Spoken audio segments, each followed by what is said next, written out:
Good afternoon, everyone. Good afternoon, and welcome to this regular hearing of the Budget and Finance Committee for Monday, February 24th, 2014. I'm Paul Krikorian, Chair of the Committee, and I'm joined by my colleagues, Mr. Kretz, Mr. Blumenfield, and Mr. Bonin, and we are ready to begin. Members, I'd propose, first of all, unless we have any cards related to 8 or 9, I'd propose 8 and 9 as consent candidates, unless any member has a question or concern about those items. And as you're considering that, do we have any regular general public comment cards? No.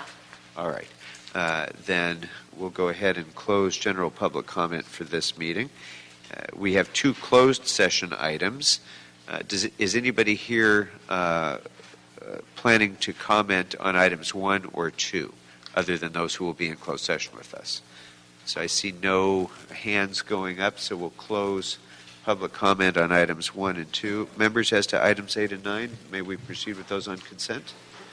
All right, seeing no objection, those 2 matters are approved on consent, and we will now commence with our closed session items 1 and 2, and then resume back for our regular agenda. How many people are here on items 1 or 2? Please raise your hand. All right, so then why don't we go into the other room so that everybody can be comfortable here who's not coming with us.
All right, if I can bring the meeting to order, thank you all very much for your patience. We're now back in open session, and members, our next item is item number 3. Item number 3 is the City Administrative Officer report relative to increasing funding for an attorney conflicts panel contract with the law firm of Bryan and Nixon for representation in ADA compliance matters as related to the former CRA LA. And if there's no discussion or questions about this, my recommendation would be to approve the recommendation of the CAO. And with no objection, that'll be the action of the committee. That brings us to item number 4. Item number 4 is a presentation by the Mayor's Office relative to the process for the city's fiscal year 2014-15 budget.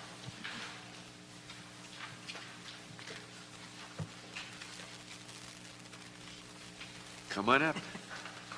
Welcome. Thank you for your patience.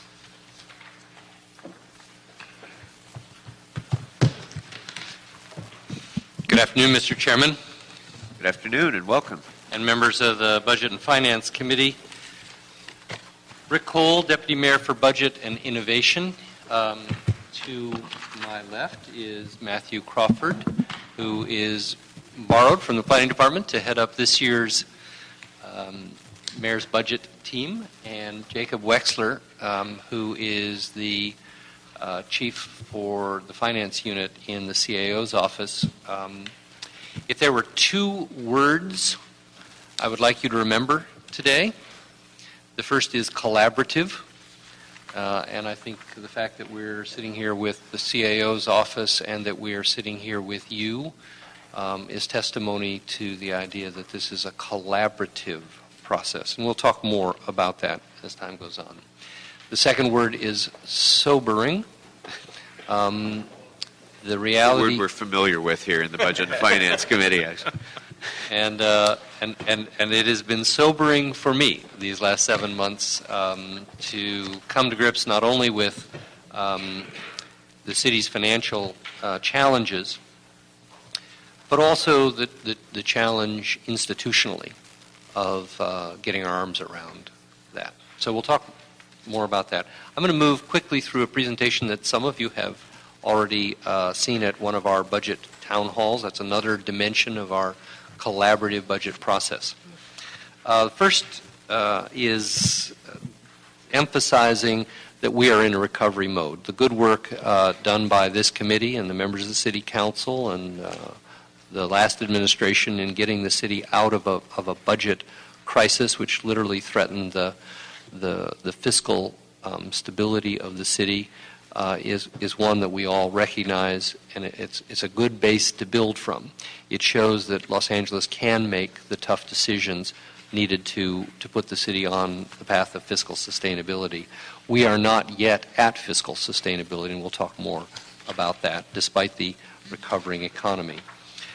These numbers on the next slide, of course, are ones that you're intimately familiar with. They come from the CAO. The two most important dimensions of this are $150 million of the additional costs for running last year's government. Right? This isn't improvements. This isn't a better city. This is simply $150 million to run what we ran last year. Comes from the escalation of personnel costs. The lion's share, about two-thirds of that, a little more than two-thirds of that, comes from the cost of rising pension obligations. That doesn't mean we have better pensions than we had last year. It just means that we're still catching up from the 2008 crash. And then, of course, there's the expiration of one-time fixes, right? We've relied in recent years on one-time fixes. That was prudent and understandable, but not sustainable. And so that's how we've been able to move from year to year. We are sort of running out of rabbits to pull out of our hat. As you know, on the committee, because this committee and the City Council actually prior to this administration endorsed the idea of performance budgeting. This is the beginning of performance budgeting in the city of Los Angeles. We are neither technologically nor institutionally set up to fully commit to a complete performance-based budgeting process. So this year's a little bit of a hybrid. We're trying to reverse the conversation from, well, what did we do last year, and then cut and cut across the board without thinking about what the impacts of those are. So we're really trying to reverse the conversation to what are we buying with $4.9 billion, and how can we spur innovation, how can we deliver a better product with the money we spend. I won't spend time on this analogy, but the analogy basically is you can't just take the 2008 budget and cut and cut and cut and end up with a sustainable organization. And we have cut and cut and cut. Departments like personnel, information technology, have shrunk as much as a third. Other departments like cultural affairs by half. And we haven't shrunk the workload. So either we have to dramatically restructure those departments, or we have to decide that there are some things that we've always done, that we like to do, that people strongly advocate for, that we simply aren't able to do effectively, and that we maybe ought to think about a strategy that focuses in on doing things well rather than trying to do things that are not capable of being done well with the resources we've allocated. I won't spend a lot of time on the background for performance budgeting. I think the City Council clearly understands the need for performance budgeting in the City of Los Angeles, but we are not the first. In fact, although we're the first city of our size to do this, many other cities smaller than us and counties and states across the country have embraced this. And the most important element of performance budgeting is that you focus on the results that matter most to Angelenos. As you know, this administration is beginning the very long and difficult journey that the police department's been on for more than a decade, which is to use data to drive deployment and results. Frankly, for most departments, the data either isn't available or hasn't been looked at in a long time. And so by beginning to benchmark data, by beginning to collect data, by beginning to clean up data, by beginning to make data open to the public, we're creating a new atmosphere that mimics the success of the Los Angeles Police Department in using the statistics of crime to prevent crime and to drive down crime. And it's been an enormous success, and we think it can be enormously successful in every department in the city. The steps towards sustainability are going to take us over the next 2 or 3 years, and here's where we get to sobering. Again, $242 million budget shortfall at this stage of the budget process is not a chilling prospect. It's only 5% of the budget. The trouble is, after you've cut for 5 years to say, oh, there must be another 5% in there somewhere, is to overlook how hard the decisions that have gotten us to where we are. So when you line up all the things that we think are reasonable, all the expectations inside city government and in the community, that will adequately staff our public safety functions, that we will begin to build back a little bit of capacity in the eviscerated city services to the public and the eviscerated support departments that help public safety and other city services perform the function on the street. All those things that were shortchanged, because in the short run you don't notice them, but you keep doing that for 3 or 4 or 5 years, things don't simply slow down, they begin to break. So there's a reasonable expectation that we'll begin to staff back up and put new technology in and begin to train people again, where we've gone 3, 4, 5 years without doing any training, even though we've had enormous turnover. And people are now having to perform duties where 3 or 4 people used to be there, now there's 1 or 2. All of those things are reasonable. It's also reasonable for our employee unions, having made sacrifices and gone through a tough time, that, well, of course, there will be no layoffs this year, right, because there's no looming crisis. So you say, okay, we're going to fully staff public safety, and we're going to begin to build back other city services, and we're not going to lay anybody off, and the numbers don't add up, right? So we're going to have to make some hard choices about what of the reasonable things we can do this year. I think we're all in a good position to look at what's happened in the state of California, right? Some very hard decisions were made by this governor, which were very unpopular at the time, and a lot of people questioned whether maybe we should count on money flowing in and kind of keep those necessary things that in some cases were life and death. And 2 of you were 3 of you were involved in some of those decisions at the state level, and you made the decision to hold the line.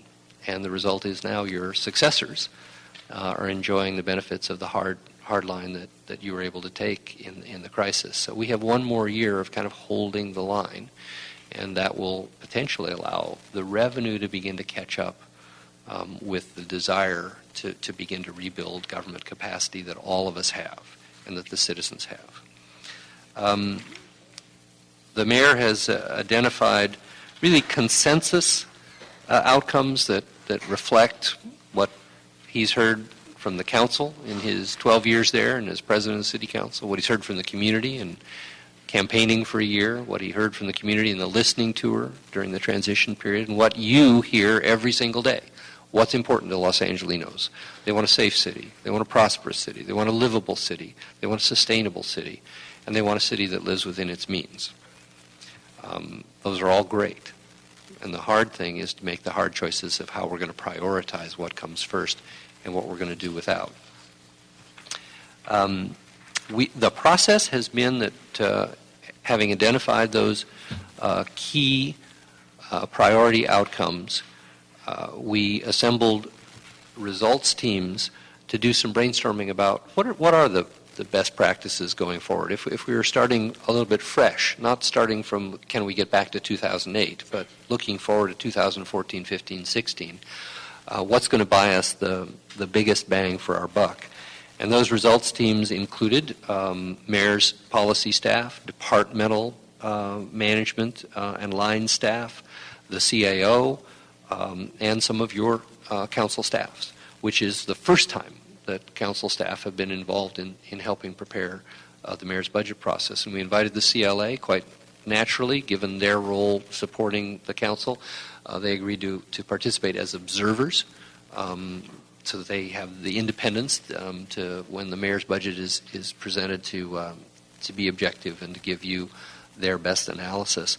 But at least their presence allows them to not have to wait until the latter part of April to begin to understand the direction that the mayor's going.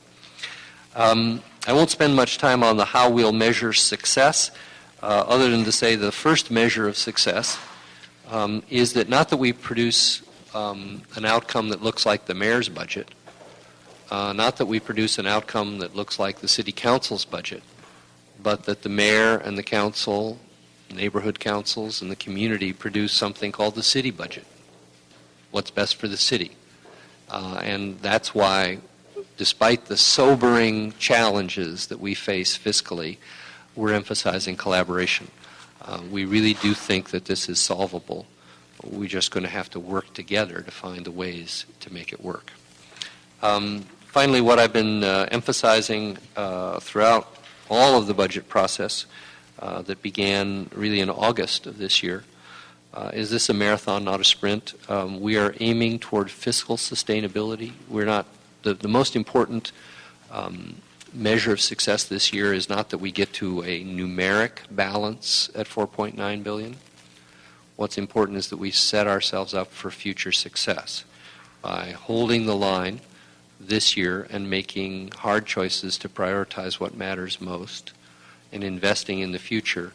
We really do believe in the next 3 years, collaborating together, council, the mayor, controller, and the citizens, that we can get to the place where we're not hand-to-mouth, where we're not in a crisis mode, where we're not constantly battling over scraps, that we begin to adequately resource the functions that we're committed to, and citizens begin to regain trust in our ability to manage our resources, and we begin to rebuild our balance sheet and maintain or even enhance our bond rating as we look forward to investing in our infrastructure, fixing our streets, fixing our sidewalks, which you've just been talking about in the back room for the last 45 minutes, that we begin to have the resources to really move Los Angeles forward in a prosperous and a safe and a livable and a sustainable way. So with that, Matt and Jacob and I are here to answer any questions or to hear any feedback at this stage of the process. We didn't come with any answers about how we're going to get to the budget. The mayor sitting down with each of you, I think, has sat down with I guess all of you now at this point, and is going to sit down with all of the city council and listen. And we hope to put together the foundation for what will be a successful city budget for 14-15. Thank you, Mr. Chairman. Very good. Thank you, Mr. Paul. Members? Questions? Mr. Kratz?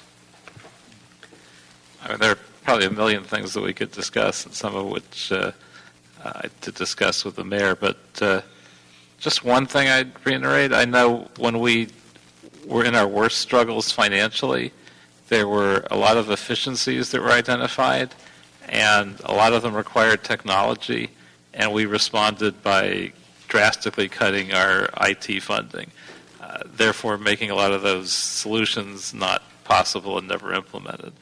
So I don't know how easy it is to do that, but to the extent that we can implement the changes that we need for greater efficiency, rather than cutting them. I think if there's a way to squeeze that into the budget, certainly if we're ever going to take those 2 or 3 years where we start implementing those, we've got to pay for it at some point. And had we done that a few years ago, presumably our finances would be a little bit better going forward because we'd implemented all the technological changes that actually would have the city running more efficiently. So I would certainly encourage that. I'm not sure how we get to that point, but it makes a certain amount of common sense. Well, a couple of your colleagues serve on the Information Technology Committee and have been, advocating for that. Let me respond in 2 ways to your comments, Councilmember. First of all, amen. Right. It's 2014. It's something I say every day. That when you have, our citizens expecting kind of real-time responses, to say that we're scrambling to phase out Windows 7, is embarrassing. So one is, you're absolutely right, we're on the right track. Given what you also said about the financial realities, the city's Chief Technology Officer, Steve Reneker, the mayor's new Chief Innovation Technology Officer, Peter Marks, and I have been talking a great deal about the way we do IT in the city. We can't afford to fix IT the way we've undertaken it in the past, which is to go out after 2 years of an RFP and the contracting process and buy a big, custom, expensive system that takes 2 or 3 years to train everyone, implement, customize to our deal. For example, Build LA, everyone wants to see a system like many, many cities have today, where you can go online, find out where a permit is. You can streamline all of the processes. Building and safety knows what planning is up to. Fire knows what building and safety is up to. The way we're designing that, it would cost $20 million. We're never going to have $20 million, so we're never going to get it. So one of the ways in which we're going to have to respond to what you're talking about is to begin to think about open source, off-the-shelf kind of systems that are not customized to the way we do business in Los Angeles, which will mean we'll actually have to go through the uncomfortable process of cleaning off some of the Los Angeles-specific barnacles and beginning to, do business the way much of the rest of the world does business. Not because our system isn't better. Maybe it is. I'm not sure anybody would say that with a straight face, but let's assume for the moment it is better. It's simply not affordable. We can't spend 5 years, $20 million to put in a permit system. We've got to find less expensive ways to come into the 21st century. Colleagues? You're there. I don't have to chair anymore. It's back to you. Mr. Bond? Thank you. Thanks for the presentation. Thanks to the rest of the team that's here. And I appreciate the collaboration and the approach that you've used this year. I look forward to us moving more out of the hybrid and more into a performance-based budgeting system. I wanted to tease out the collaboration thing a little bit on 2 different angles that you didn't mention. You talked about the collaboration with city departments and the collaboration with the council offices, which I appreciate. I'm curious, at this stage, what has the level of collaboration been with the city employee unions, the coalition, the labor management groups that we have? We're certainly open to that. There's not really a formal mechanism for that, and if you want to suggest ways in which that can be enhanced, we look forward to that.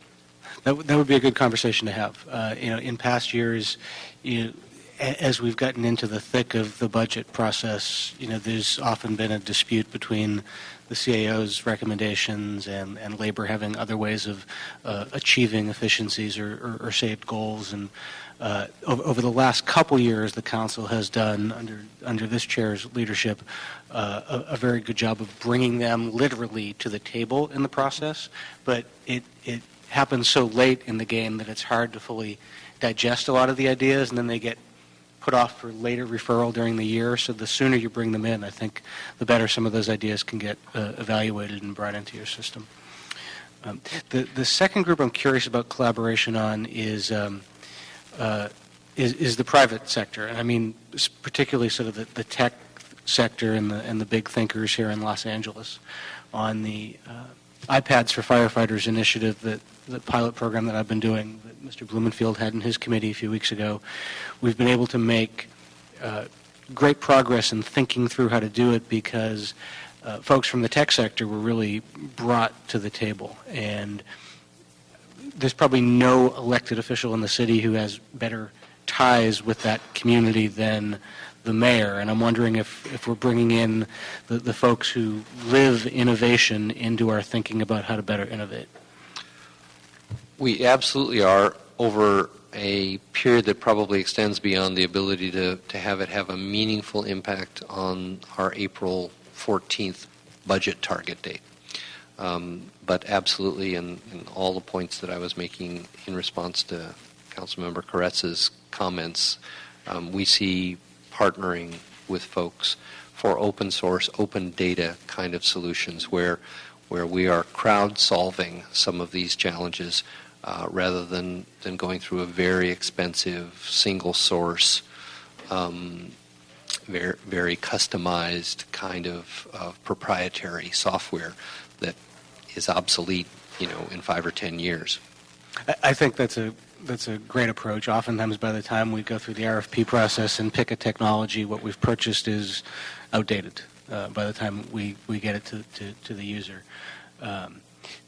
Some of that I'm thinking not just in terms of the technology, but in terms of innovative service delivery. And I'd love to see our tech folks actually sit down with the coalition of city employees that we were talking about and help brainstorm with them. And they may have ideas that sort of the synergy between the two, I think, could create some possibilities. I like that very much.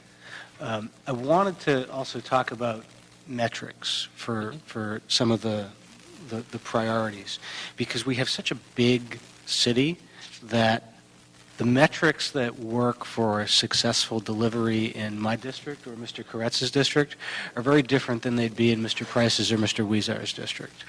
If you're going to measure a sustainable and livable city and try to find out metrics on that, one of the metrics for promoting good jobs, for instance, might be how many permits did building and safety issue for construction, or how quickly did the planning department review an application for a CUB for a liquor license. In Mr. Weezar's district, for instance, it is incredibly important that they expedite that because they're trying to bring life and economic activity to downtown. In my district, and I would imagine in some places in Mr. Koretz's district, that would be a bad metric because in Venice, for instance, they need planning to spend more time on the applications because they have an over-concentration of nightclubs and liquor stores and stuff like that. And for them, quality of life would be the opposite metric. So I'm just wondering, as we start thinking about a metric-based system, the metrics in different parts of the city, not so much council districts, but regions, could be very different. And is there a way we can figure out how to do that? Well, the one thing that you don't want to have is no metrics at all. Right. So the challenge comes when you begin to identify metrics. That then begs the question, I didn't know that's what we were aiming at. So it forces the conversation. Mm-hmm. We have not thought about geographic metrics and differing metrics.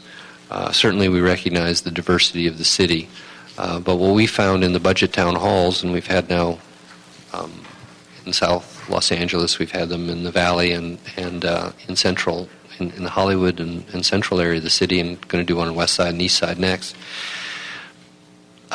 There's more diversity in each of those areas than there is between the areas, right? So you have in South LA people talking about their most important thing is transit, and somebody else is economic development, and somebody else is public safety, and you go to the Valley, and guess what? Some people safety, some people economic development, some people transit. So we're going to aim at those universal metrics. First of all, yes, CompStat is different in each of the divisions of LAPD, and there is some customization there. And as we move toward CompStatting every single department, there's going to be some of that, no question about it. But everybody at LAPD knows that they want to drive down crime. How exactly, which crimes are going to get the most attention will vary geographically. Thanks. Appreciate it. Mr. Chair, could I follow up on one of Mr. Ponting's comments? I just want to reemphasize what was said about working with our labor partners, because especially in the years of greatest crisis, but it's really been true every year, they've come up with some suggestions in response to the budget. We've generally looked at it and said, well, maybe, but it's too late. We've been unwilling to capture some of those suggestions in the budget, and then we said, well, we'll try to do it, but we won't capture it, and then we wind up not doing it. So there are a certain number of suggestions that have been put forward in various years, still are outstanding, and again, I think the idea of trying to get ahead of the game so those could be considered as part of the proposed budget rather than the last minute and, again, ignored when we could save millions of dollars. So I think it's a very good suggestion and would certainly encourage it. Take it to heart. One more question, too. Sure. Last question. We're having our budget town hall on Wednesday. I'm curious how the feedback has been from residents at the previous ones, if there's anything that has been, any universal messages you've gotten, or things that you wish you had gotten from the meetings that you didn't quite get, that we could try to generate for the one Mr. Koretz and I have Wednesday night. We've gotten a ton of very specific feedback, none of which has been terribly surprising, but some of which has been illuminating. For example, probably more than our side of the house would have expected, but probably not very surprising to those of you on the City Council. One of the themes that has emerged higher than it shows up in a campaign at the citywide level has been code enforcement. Oh yeah. We have 10,000 police officers to cover this very large city. We have 50 people in our code enforcement unit. And they're not all obviously out in the field. It used to have 125. As a result of the tough economic times, they have upped their game. They're now bringing in about 80% of the cost of those 50 people is being covered by cracking down on the people that are not complying. You don't want to crank it up much more than that, because then it becomes really punitive, and then it becomes kind of the way people look now at parking fines, is that we want you to stay late so we can give you a big ticket. That's not the value of code enforcement. We obviously want a safe city where people are respecting the law rather than a fine-generating operation. So we're working with building and safety, and we're prodding them to be more creative about how they utilize their resources. So we hope to incorporate that into the budget. So there's been some. That's just one example of kind of the very fine-grained feedback we're getting from the public that we're using to inform our budget discussions with the departments. In building and safety, that's a very small. That's 50 people, but from the standpoint of the public, that is a very high-profile, very important topic. And speaks for a lot of constituents to the credibility of the city about whether or not we're going to enforce what we say our rules are. It feeds into a lot of cynicism. We are doing everything we can not to throw money at problems because we don't have money to throw at problems. So we're doing everything we can to figure out creative and innovative ways to improve capacity and, again, use technology and use the tools that we have in our toolbox to be innovative and to perform our jobs in new ways. People have been in a little bit of a crouch, right? 5 years of taking cuts and absorbing the body blows and all that has left a lot of departments without a lot of bandwidth to think about new ways of doing business. And we're trying to get people out of that crouch and begin to have them think differently. Thank you. Thank you, Mr. Chair. Thank you. And following your very positive statements about the hard decisions that were made in Sacramento on the state budget, I'm pleased to call upon the former chair of the California State Assembly Budget Committee, Mr. Blumenfield. Thanks. I don't have a lot of comments, but just a few. One, I appreciate the work that you're doing. We saw you was there at the Valley Budget Forum. I thought you did a great job of presenting basically this presentation to the folks in a digestible manner. I'm still figuring out, as this is my first year on the council, how this whole process rolls out, and I like everything so far but we're still in the aspirational phase, and sort of when the rubber hits the road is when the details come out. I'm excited about the performance-based budgeting stuff, but listening to my colleagues and having spent a lot of time looking at ways to push performance-based budgeting, that it's great for informing a budget and getting information about efficiencies, in which case we need all that data. But of course, the decisions are also driven by values. So it's that mix. You don't want to be, and I know you know this, and we've talked about it. But it just in terms of thought it would inform the discussion is that we want to get all this data, get all these metrics, and then make our decisions applying our values alongside of that. So I'm looking forward to working with. I'm going to meet with the mayor later this week, and just looking forward to working this process and digging into the details and making sure that it is doing my part to make sure that we're fully collaborating, and I feel good that we're all moving in that direction, and we're going to do the best we can with whatever budget that we have to make it something that's not only an effective budget, but one that we have stakeholder buy-in, and I think that's part of this process.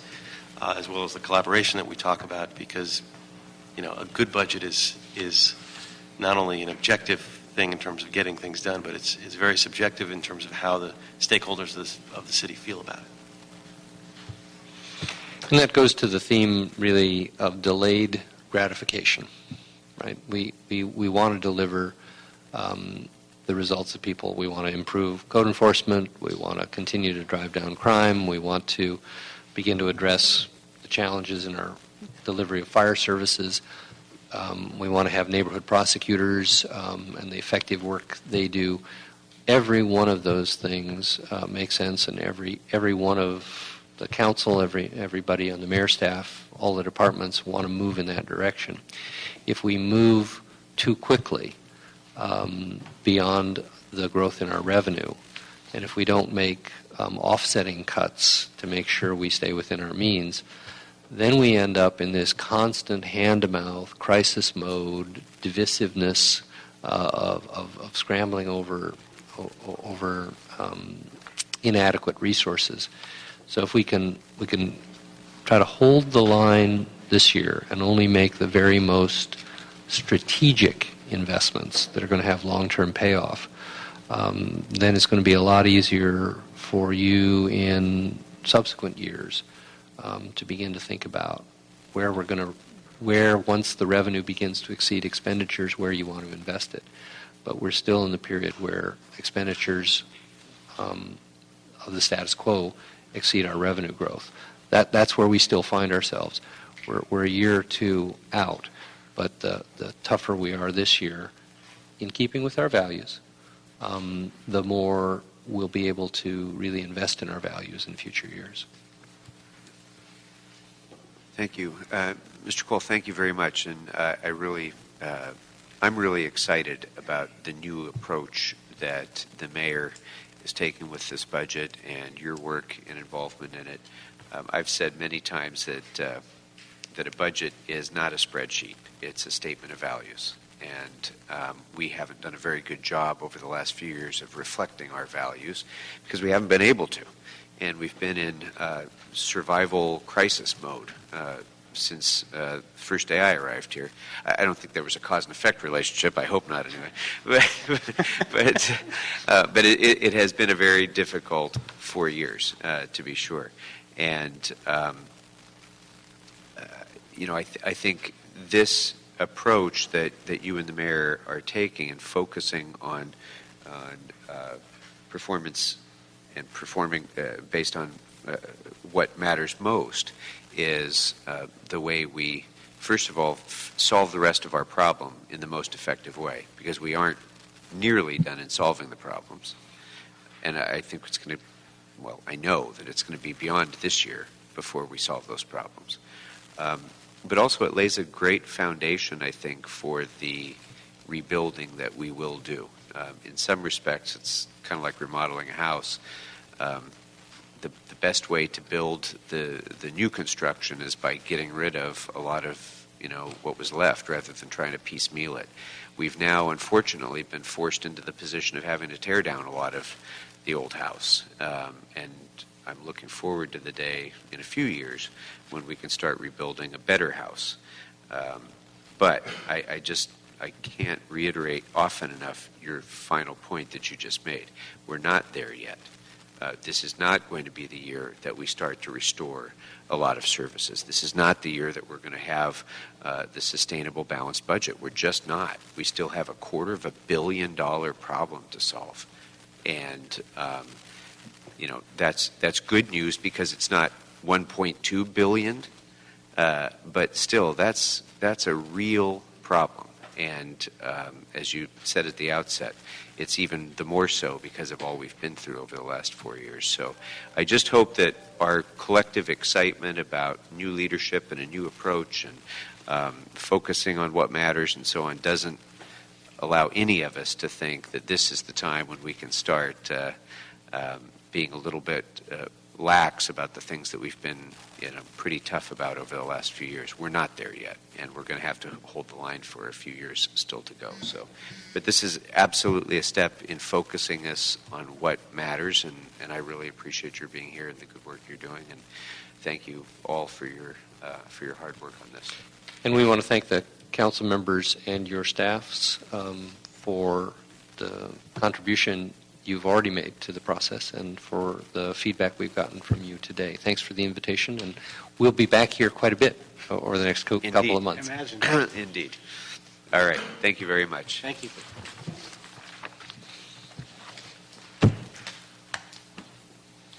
All right.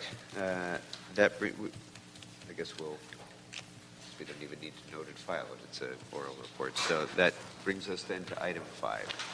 Item number 5, the city attorney report and draft ordinance relative to amending the Los Angeles Administrative Code to establish 2 accounts within the reserve fund, the contingency reserve account and the emergency reserve account, and to add a new article regarding a budget stabilization fund. Good afternoon, Beverly Cook from the City Attorney's Office. Apparently, we're going to add some additional limitations. There was a draft ordinance that included projected growth rates and the maximum that would be transferred from the budget stabilization fund based upon those numbers. But apparently we're going to place some further limitations on those. So instead of withdrawing the entire amount, if there was a need for a lesser sum, you would only withdraw that lesser amount. Okay, I'm sorry. Let's make sure we're all on the same page, first of all. So today I received a revised draft of the ordinance that was different than the one that we had before, in Right. that it was a little, it was more, it was lengthier, and it had included a scaled ceiling on the transfers out of the budget stabilization. That's correct. Is that the part that you're referring to? That's the one that we added, and I Yeah. think Roy is suggesting, the CLA's office is suggesting that there be further limitations. Something in addition to Right, that. Mr. Okay, Chair. what- Actually, when we looked at the latest draft, that draft that you have responds to pretty much everything in the council's instructions, prior instructions. Right. So that is definitely effective. We recommend approval of that. Okay. At the same time, we ran through an exercise and actually we have a chart that we prepared, ran through an exercise as to what the numbers would actually be and what it would look like. And we realized that there's a tweak that's necessary. That's probably the best way to describe it, a tweak that's necessary to the language Okay. so that it meets the intent of the Budget Stabilization Fund. Going back to the intent, the Budget Stabilization Fund is intended to soften the landing when we have a revenue shortfall.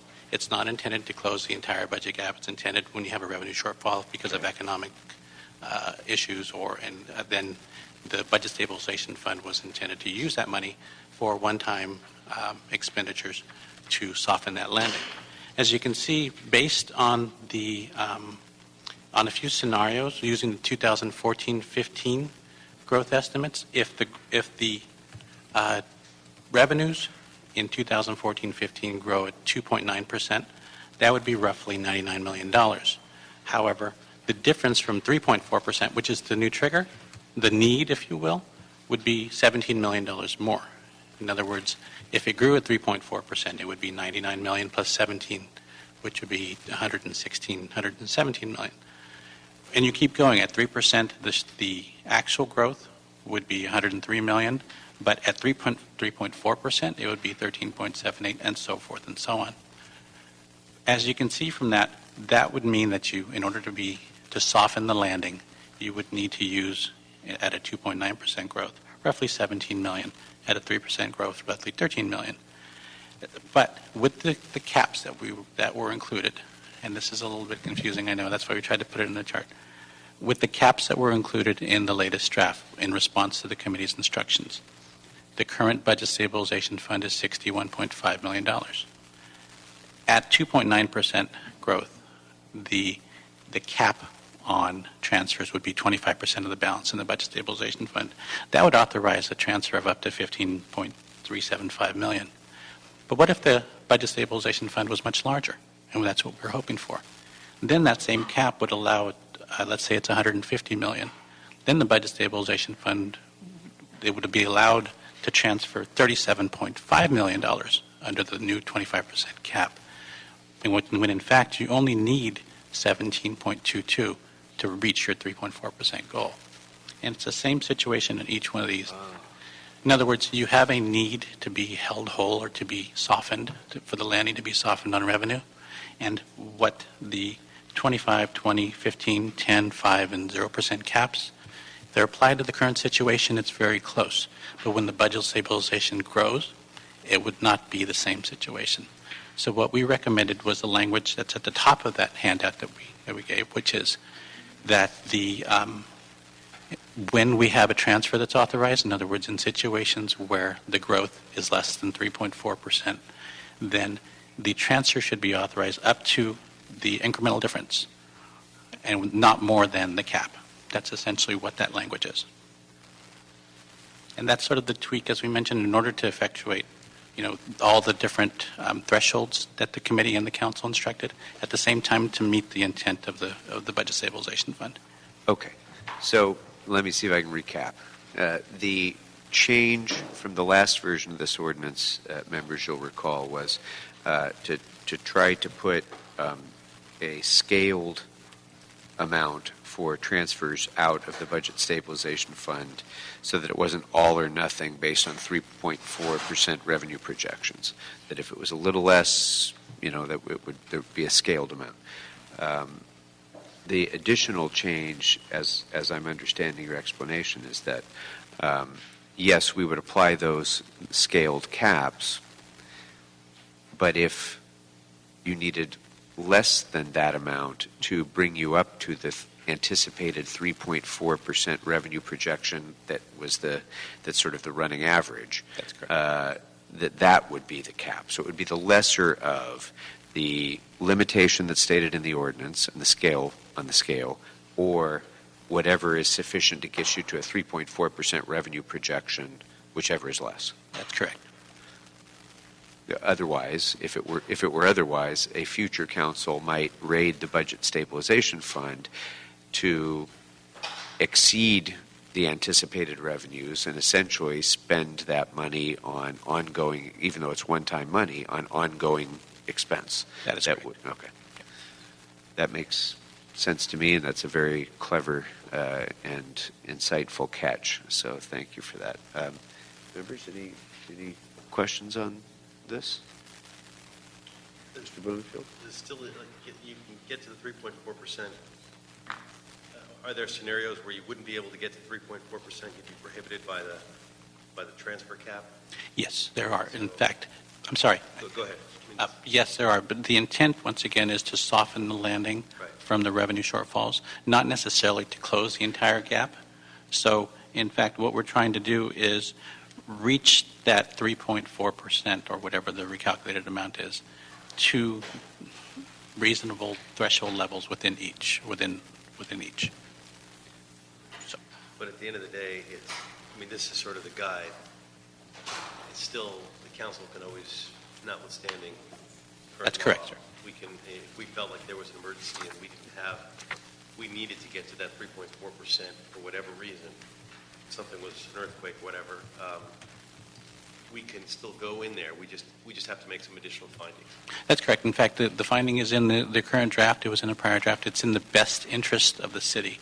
That would be the finding of the city council and the mayor. So this is sort of the guideline of anything beyond this is an extraordinary measure, in which case we got a little bit more justification, and this sort of sets the parameters for the basic measures, and then hopefully we grow the fund to a larger number so that we don't even have the issue coming up. That's what the hope is. The hope is to grow the Budget Stabilization Fund and at the same time have percentages in place that recognize that growth and still allow you to make the revenue growth or revenue shortfalls lesser. What was the percentage cap? What is that?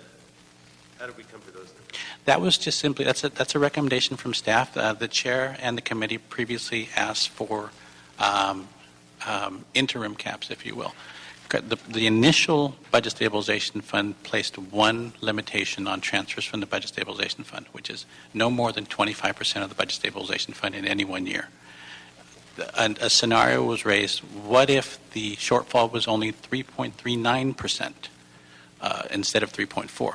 Would you need the entire 25% of the Budget Stabilization Fund? And the chair raised that issue, and it was confirmed with the Budget Committee and the Council. So we proposed a linear formula, basically in 5% increments, and it's really an inverse correlation. As your revenues grow less, you need more.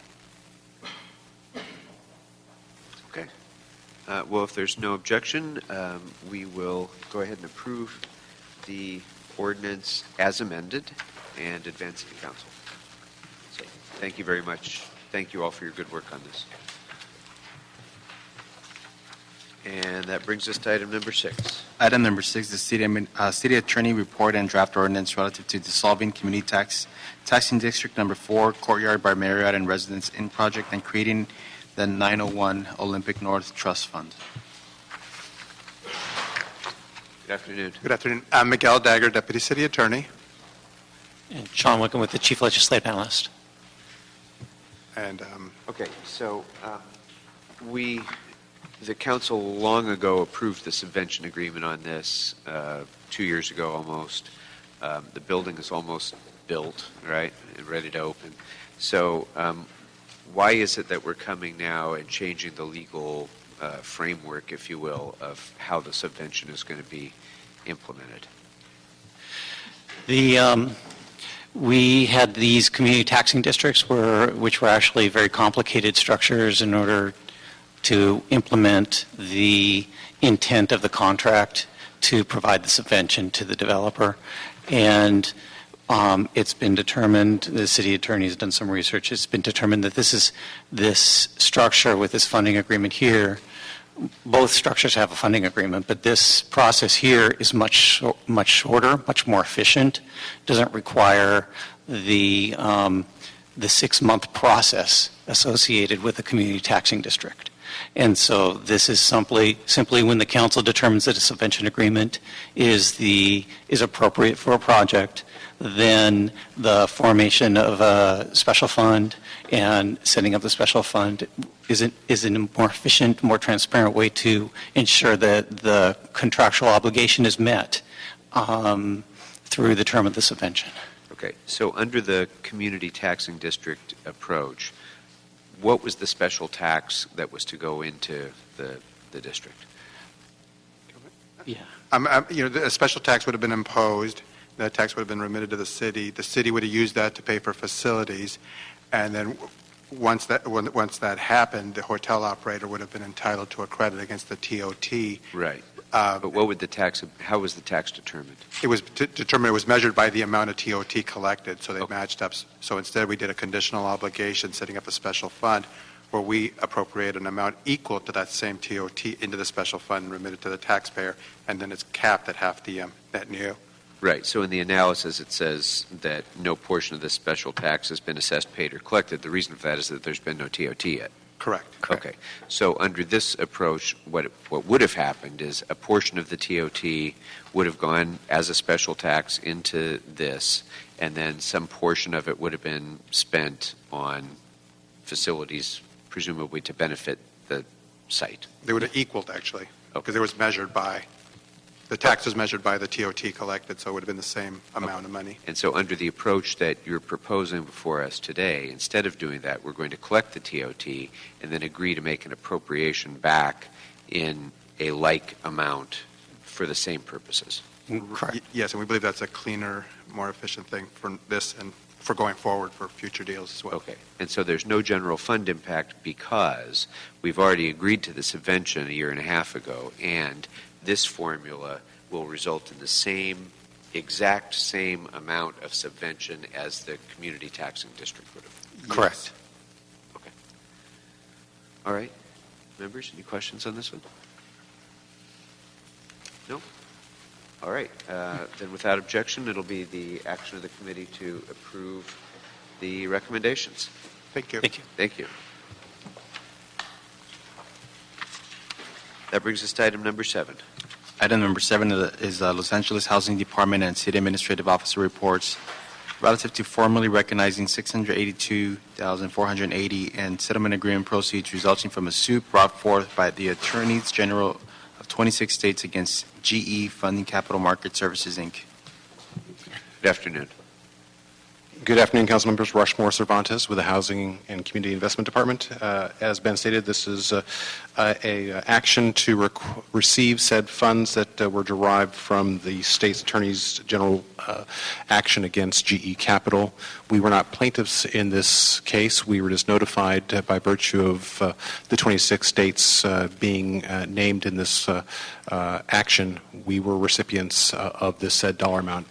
The city had no ability to negotiate said amounts that would be derived from this settlement. When the department was notified of this settlement, we worked with the city attorney's office to review the said documents of the settlement and ascertained that there was no way by which to be able to truly derive what kind of damages the city had suffered over the course of those several years when the 7 projects were involved with the party. And then secondly, there was, we were no way we could be able to actually then sue thereafter. So with that being said, it seemed like as if there was no real issue at hand other than just to go ahead and receive said funds. So before you, this was a report that was written some time back. I understand there were some questions relative to this settlement, and it's here before you now, and myself and CEO's office to answer any questions you may have. Okay. First, just if I can, this is probably just a typo, but the recommendation in the report indicates that settlement funds would be received in fiscal year 2012-2013. Right. That is basically when it says it was budgeted for 13-14. Is that? No. Well, it was going to be acknowledged, but it would just be program dollars. It wasn't necessarily administrative dollars. These were derived from bond issuances and damages associated with that, so they were just to go into the Municipal Housing Finance Fund. To the extent of what they had to be budgeted, it was just a source of monies to go in there for future allocation for the creation of affordable housing. Okay, so can you walk us through how the city came to be engaged in this litigation? This is a national litigation, I assume, that involves many government entities. So we actually, I'll let Gail address that primarily, but from our perspective, the department, we were notified, we were unaware that we were actually involved in this. So it was 26 different states that were named, and I'll defer to Gail. It just kind of came out of the sky for us. Okay. Good afternoon, Deputy City Attorney Gail Takahashi. The Housing Department was unaware of the litigation. Litigation was initiated independently of the city, initiated by attorney generals. There were some other lawsuits going on. The City of LA was a part of, and I don't know, I think they may have settled. They would have come before Budget and Finance. In this case, this was handled by the Attorney General's office. The city was only notified after the settlement had already been reached between the Attorney Generals and GE and its affiliates. The city money was never involved. This was a single-family bond issues between the mid-90s. I want to say late 90s, and the last one was issued around 2006. We received notice that the city was entitled to a check, and the formula for the amount was derived from the investigators of the Attorney General's office. Okay. We were not asked to join a lawsuit. By that time, it was already done. It was a done matter. It was signed by all the different Attorney Generals, including the General General from California. We had several months in which to agree to the settlement, and this wasn't the typical case we normally see wherein we were a party to the lawsuit, where there were some damages afflicted upon the city, where we can maybe go after someone to recover any of our losses.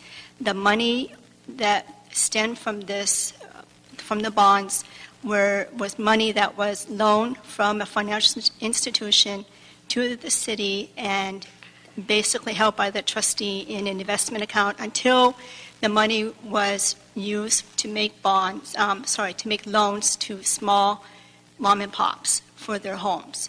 The money was parked there until it was needed. Any interest derived from that money would have to be rebated back to the IRS. So it wasn't any money that the city would have received any benefit of. We spoke to our bond counsel, and we also spoke to our outside counsel handling the other litigation involving a larger municipal derivatives lawsuit the city was involved with, where the city was a plaintiff in that lawsuit. Both outside counsel for the bonds as well as outside counsel in the private firm for the municipal derivatives lawsuit both said, this is found money for the city. You should take it. It's not going to affect any other lawsuits, and the money would have been rebated to the IRS anyway. On that basis, we advise housing that they should go ahead and accept the money.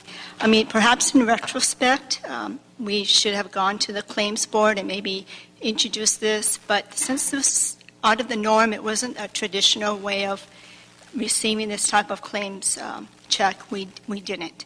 So at this time, we did though want to go before council, before committee, and explain the circumstances of the check. So the $682,000 figure is determined by the formula in the broader settlement. It wasn't negotiated by the city. Correct. And do you know offhand, or is it simple enough to explain to us what the formula is based on, or is it one of those things that takes 4 pages of arithmetic calculation? It's an arithmetic calculation based on the amount that was deposited in the investment accounts, and it has some arithmetic notation, and the minute I saw a division sign, I couldn't figure it out. But it was calculated by the Attorney General's office by their independent investigators. And I can provide you with the formula All right. if you So want. in accepting this settlement, are we releasing any claims of potential benefit that we might otherwise have, or would those already have been essentially released by our failing to opt out of this? Correct. This, it would have already been, by accepting this settlement, we have agreed that we would not take any initial or further action against GE, and we're accepting the formula and the amount of the settlement.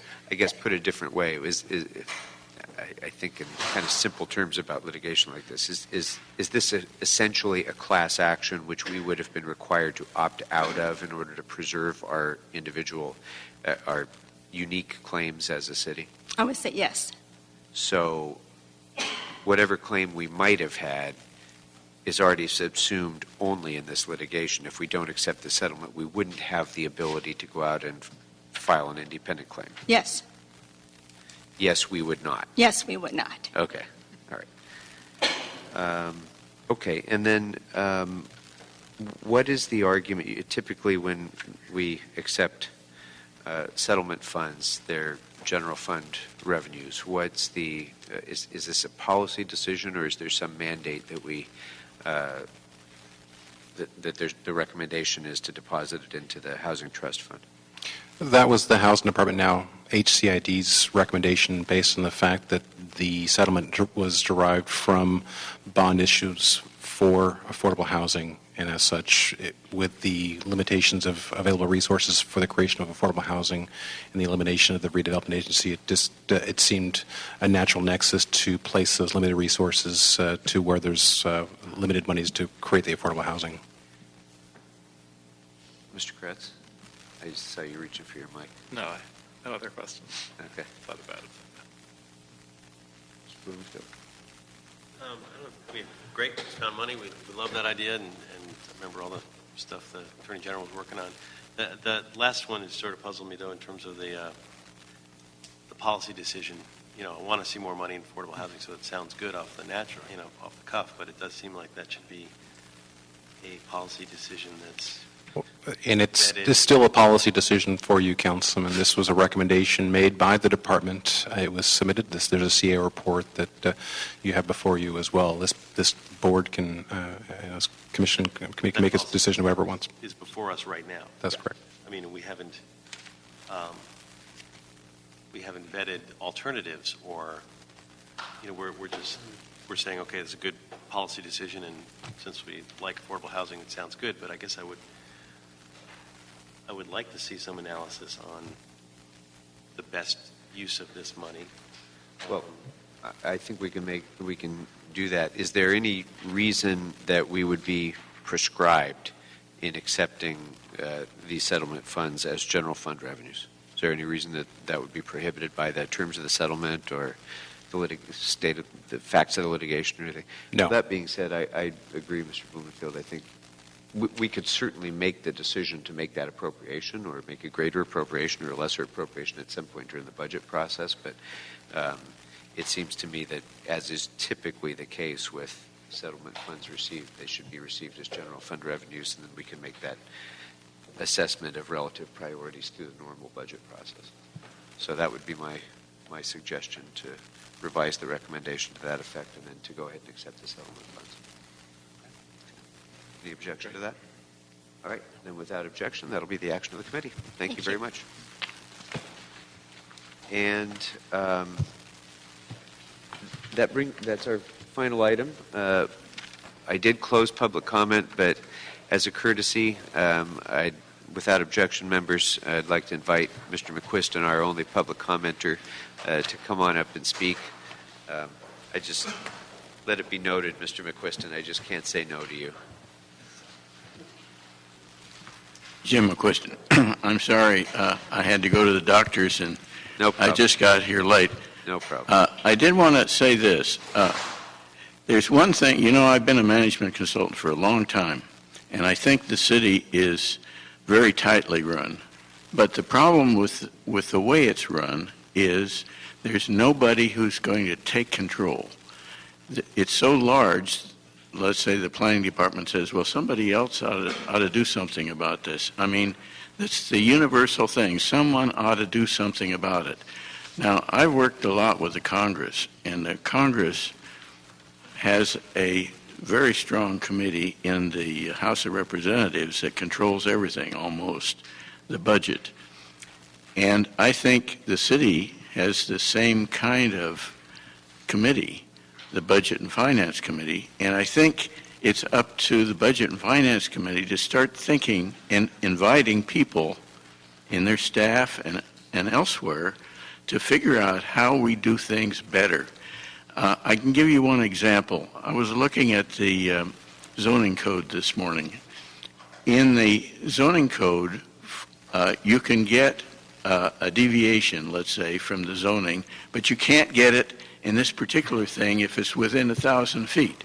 In the same part of the zoning code, it tells you how to do it if you're within 1,000 feet. I mean, somebody hasn't read the whole thing, and they say, well, gee, it takes so long to change these things. Why should I be bothered? I've got to do so much ad hoc. I don't have time for anything else. What we have to do, this city is too big to do things ad hoc anymore. I think I've been reading a couple of opinions out of the state which say, you know, the state cleaned up some of this ad hoc stuff because they found it was costing them too much. And it's time for us to do the same thing ad hoc. And the reason I come down here is to try to give some comments. But I don't want to get into this as a contract, but I'm doing it because I'm a public citizen. And I think what we really have to do is to get Budget and Finance to say, hey, look, we've got to do this. Let's form a committee and let's do it ourselves, and we can get something done. All right. Thank you very much, Mr. McQuiston. And with that, if there's no other matter before the committee, we are adjourned.